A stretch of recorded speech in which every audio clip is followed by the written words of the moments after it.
Hello friends, welcome to Susmita Adhikari's kitchen and blog.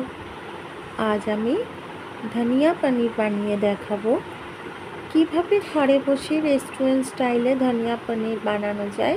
সেটি আমি আজকে বানিয়ে দেখাবো। এটি বানানোর জন্য আমি পনিরগুলিকে এইভাবে কেটে নিয়েছি। লাগছে ধনেপাতা, আদা, কাঁচা লঙ্কা, রসুন, টমেটো, কাজু, চারমগজ, হলুদ গুঁড়ো, ধনে গুঁড়ো, লঙ্কা গুঁড়ো,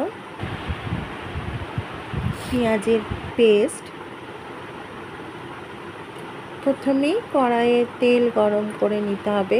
এখানে আমি হোয়াইট অয়েল ইউজ করেছি, আপনারা চাইলে যে কোনো তেলই ইউজ করতে পারেন। তারপর তাতে তেলটি গরম হলে তার মধ্যে কেটে রাখা পনিরগুলিকে দিয়ে দেব। পনিরগুলিকে খুব হালকা হাতে নেড়ে নিতে হবে। বেশি নাড়লে পনিরগুলি ভেঙে যাবে, তাই হালকা করে নাড়তে হবে। তারপর খুব হালকা করে দু পিঠ ভেজে নিতে হবে। পনির কখনোই বেশি ভাজবেন না, তাহলে শক্ত হয়ে যায়। হালকা করে ভেজে নিয়ে তারপর পনিরগুলিকে তেল থেকে তুলে রেখে দিতে হবে।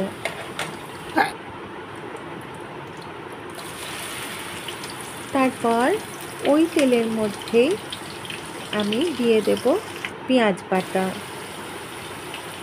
আর দেব হলুদ গুঁড়ো, ধনে গুঁড়ো আর লঙ্কা গুঁড়ো। সমস্ত মশলা এবং পেঁয়াজটি ভালো করে কষাতে থাকতে হবে। যতক্ষণ না মশলাগুলি থেকে কাঁচা গন্ধ যাচ্ছে ততক্ষণ এইভাবে নাড়তে থাকতে হবে। যখন পেঁয়াজটা ভালো করে ভাজা হয়ে যাবে এবং মশলা থেকে কাঁচা গন্ধ চলে যাবে, তখন আর একটি আমি মশলা বানিয়ে নেব। তার জন্য আদা, কাঁচা লঙ্কা, টমেটো, কাজু, রসুন, চারমগজ এগুলিকে আমি মিক্সিতে নিয়ে নেব। আর তার মধ্যে আমি নিয়ে নেব ধনেপাতা দিয়ে মিক্সিতে আমি একটি পেস্ট বানিয়ে নেব। সেই পেস্টটি আমি কড়াইয়ে ঢেলে দেব। তারপর মশলাটিকে ভালো করে কষাতে থাকতে হবে।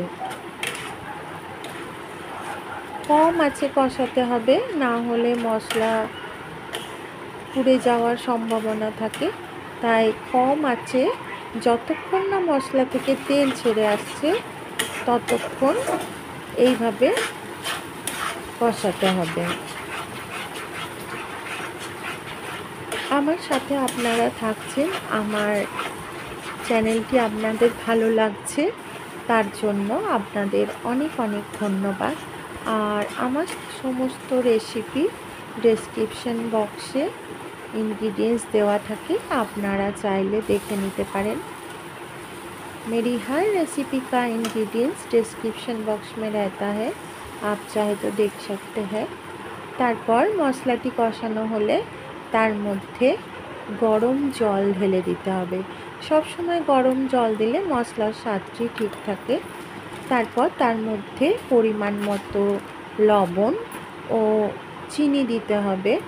চিনি অবশ্যই দেবেন, তাহলে স্বাদটা খুব ভালো হয়।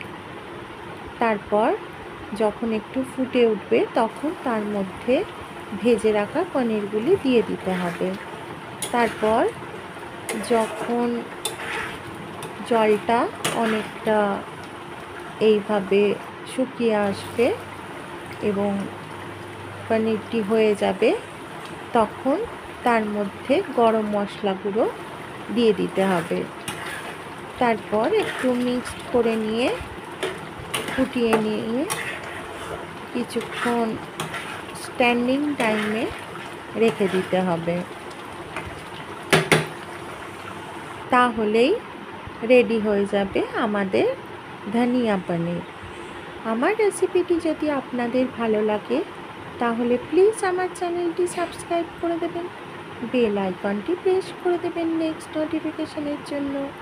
Thanks for watching. Bye bye all. Love you all. Please stay connected. Thank you.